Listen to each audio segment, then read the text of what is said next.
Welcome to the Jill on Money podcast. It is Sunday, June 6th. Oh, Mark, is this the anniversary of D-Day? June 6th? 1944. Oh, brother. It's a long time.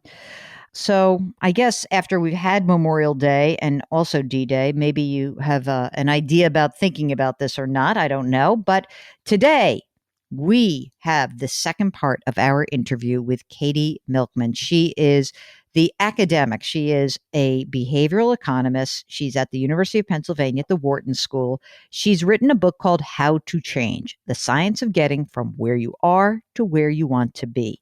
And yesterday we talked about some of the power behind starting fresh. But we also talked about some of the things that get in your way, like we're impulsive. It's very hard to be a human being. And one other thing that Katy writes about that I thought was really interesting and certainly means a lot to me, because we hear from you guys about this, that you can be intimidated by others. And when you hear someone who comes onto the program, or if I read an email and someone's in really good financial shape, that can be intimidating and maybe it has a negative impact on you.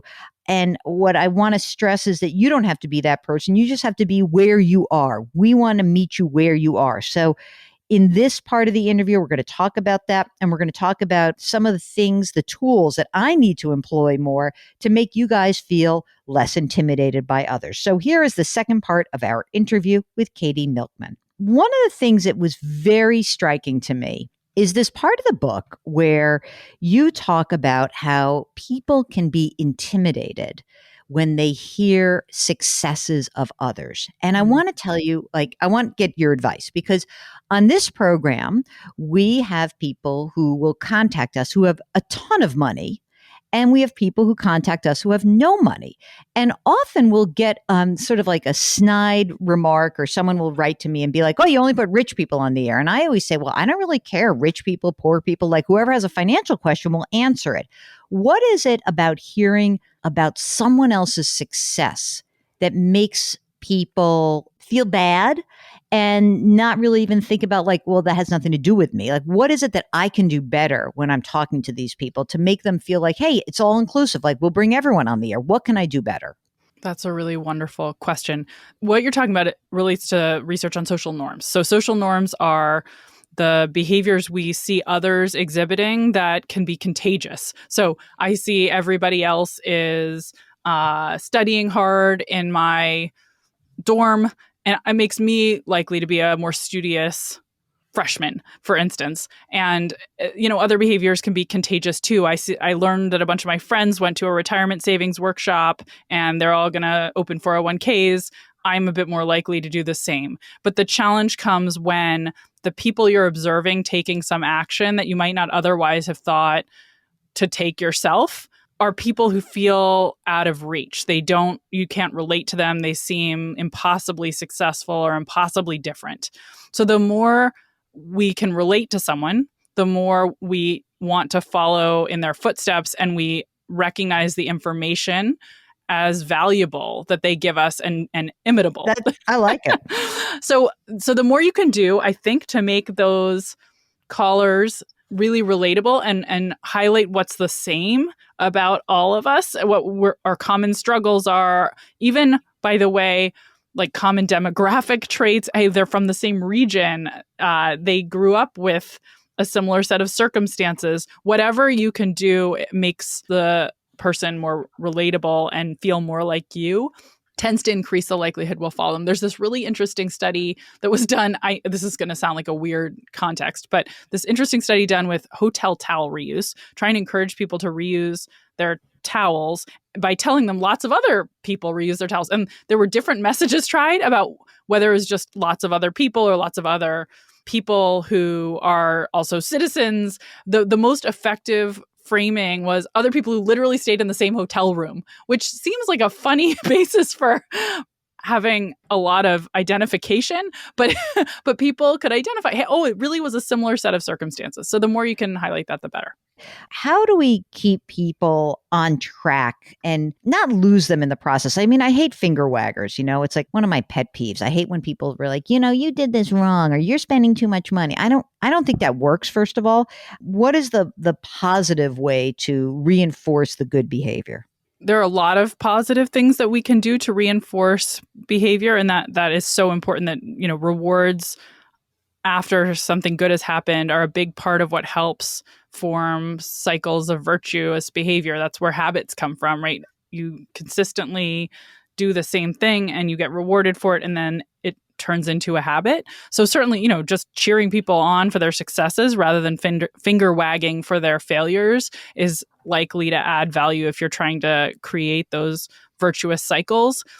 I also think we can put people on pedestals more. When one thing that research shows can be really valuable actually is asking someone who's facing a challenge but pushing through or attempting to push through to give advice to others on how to overcome the same kinds of challenges or reach the same kinds of goals. And a reason that seems to be effective is that it makes you feel like I'm a role model. Instead of just giving me advice about how I can be more successful, you're actually asking me to give other people advice. This is a really great insight from Lauren Eskris Winkler, a psychologist who's about to join the faculty at the Kellogg School at Northwestern. I think that might be another tactic we can use when we want to help people persist and highlight their successes, is thinking about ways we can not only praise them, but put them on a pedestal by saying, hey, I have another friend who is also trying to achieve a similar goal, and I think you're doing such an amazing job. Would you be willing to give them some tips? That will actually help the person who's giving the tips be more successful themselves. Now, why is that? Because I find that fascinating. The giving advice isn't just helpful for the person you're giving advice to. Is it amount of confidence? I mean, what is it behind giving advice that makes the advice giver more successful?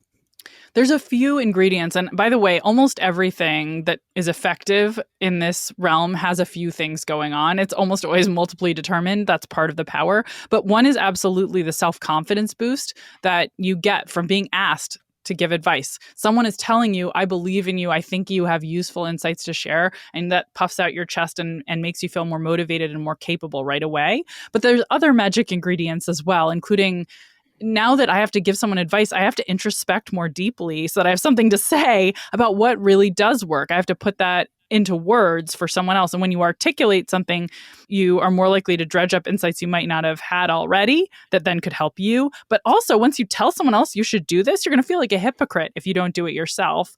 And proselytizing about something is one of the best ways to change your own beliefs about it. There's something called the saying is believing effect. So all of those things together make advice giving really beneficial for the advice giver, which is fascinating.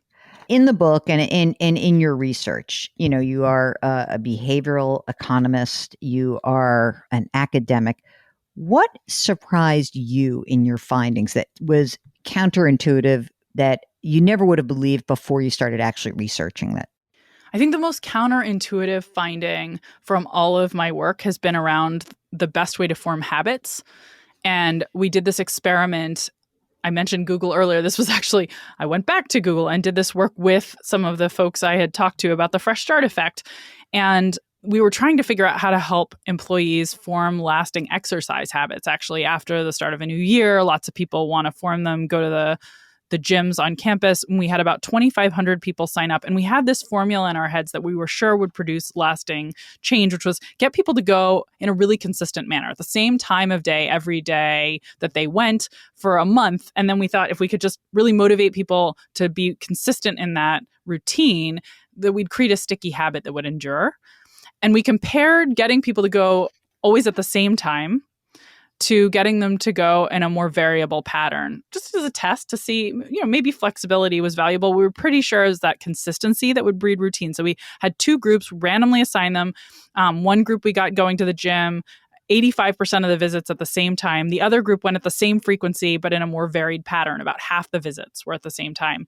And what we found in the end was that the group who had more variable visits actually created a longer lasting habit. So after the month where we're intervening and trying to control the timing of their visits ends, they keep going more. And it was really absolutely fascinating to figure out why. What we learned is essentially they'd formed really brittle habits if people were going to the gym at a really consistent time. So they actually went slightly more at that magic time they had identified when they had been going 85% of the time during our month-long program. But if they missed that magic window, say 7 a.m. being their best workout time, they were very unlikely to go. Whereas the other group had formed a more flexible habit. If they missed their 8 a.m. workout, they would go at noon. If they missed noon, they would go at 5 p.m. And that more flexible habit proved to be much more durable. And net, they went more. So that was probably the most surprising thing I found. To me, it makes sense in hindsight, but in foresight, I was sure that this consistency and routine would be absolutely critical to forming durable habits, and discovering the importance of flexibility was really interesting. Now, producer Mark, was very rigid in his Peloton habit. Okay. And he would say, I would only do it. I can only do it if I do it at 5:30 in the morning, blah, blah, blah, blah, blah. And then there were some childcare issues, but his in-laws were back in town and he could like shove the kid into the in-laws' laps. And what did you find, Mark? Isn't it like your actual performance on the Peloton improved so dramatically when it was a different time of day? So Mark, he says the workouts have been much better.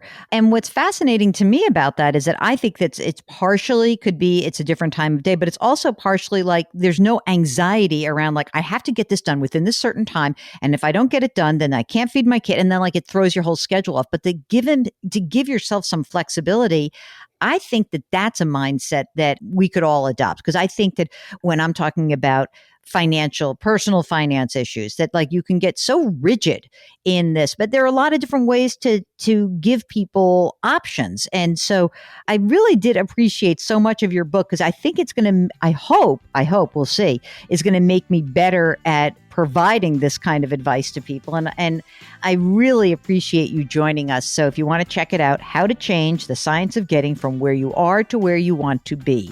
If you've got a financial question, if you would need some help getting to a new place in your financial life, send us an email, askjill@jillonmoney.com. If you're on our website, don't forget, you can subscribe to us anywhere you get your podcasts, especially if you guys are listening on YouTube. Come subscribe. It'll be better.